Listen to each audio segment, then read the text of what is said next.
এবং বিগত সরকারের আমলে এই স্বৈরাচারের আমলে আমরা কোনো দাবি নিয়ে রাজপথে আমরা শান্তিভাবে কোনো ধরনের সমাবেশ আমরা আমাদের দাবিগুলো পর্যন্ত তুলে ধরতে পারি নাই। পুলিশে হামলা নির্যাতন মামলা দিয়ে গ্রেফতার দিয়ে আমাদেরকে দমন পীড়ন করা হয়েছে। আপনারা জানেন এই বাংলাদেশে শিক্ষার বয়স যে আমাদের যে আমরা সার্টিফিকেট অর্জন করি এটা অর্জন করতে করতেই বিভিন্ন বিশ্ববিদ্যালয় থেকে কলেজ থেকে সব জায়গা থেকে করতে করতে আমাদের 27-28 বছর লেগে যায়। কিন্তু আমরা লেখাপড়া শেষ করার পরে দেখি আমাদের চাকরির বয়স নাই, 30 বছর পরে ইনভ্যালিড হয়ে যাচ্ছে।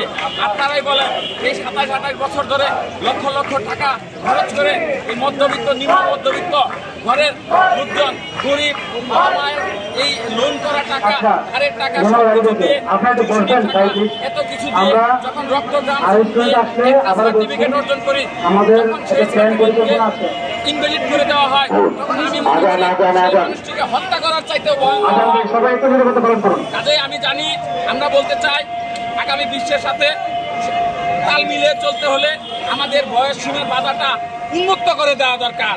আসলে বয়সের বাধাই থাকা উচিত নয়। এখানে মাহমুদুর রহমান মান্না ভাই বলে গেছেন বয়সের বৈষম্য কেন থাকবে?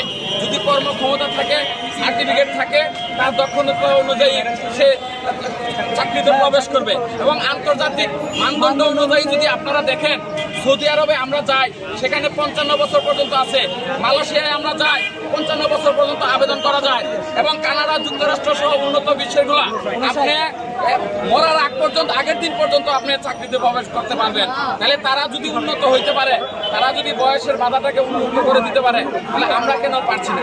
আমাদের বাধাটা কোথায়? আমি ডক্টর মোহাম্মদ ইউনূস সাহেব, উনি আন্তর্জাতিক একজন লোক, উনি সারা বিশ্বের সংস্কার করেন। আমরাও চাই যে আমাদের এই বেকার যুবক অসহায় যুবক যুবতীদের কান্দন উনি শুনবেন। বিগত 16 বছর আমরা পাই নাই, দীর্ঘ 12 বছর ধরে আন্দোলন চলমান। কাজে আমরা চাচ্ছি আজকেই এই মুহূর্তে শাহবাগে আমাদের এই বয়সসীমা বৃদ্ধির আন্তর্জাতিক মানদণ্ড অনুযায়ী যেটা আছে, ঠিক আছে, যেমন শ্রীলঙ্কায় আছে 45, ভারতে বিভিন্ন জায়গায় 40-45 এরকম আছে বিভিন্ন অঙ্গরাজ্য ভেদে, এবং এই যে বহির্বিশ্বের যে দেশগুলা সবই 40-50-45-এর উপরে। তাহলে আমাদের বাংলাদেশে হতে বাধা কোথায়? আমরা তো 30-এ ইনভ্যালিড হয়ে যাচ্ছি, এবং এটা মরে যাওয়ার মতো সমতুল্য। এই অবিচার, এই বৈষম্য, এই বয়স বৈষম্য আমরা আর চাই না। আমরা চাই আন্তর্জাতিক মানদণ্ড অনুযায়ী যৌক্তিক একটা বয়স বৃদ্ধি করা হোক অথবা উন্মুক্ত করে দেওয়া হোক। আমরা বয়সের বাধা চাই না।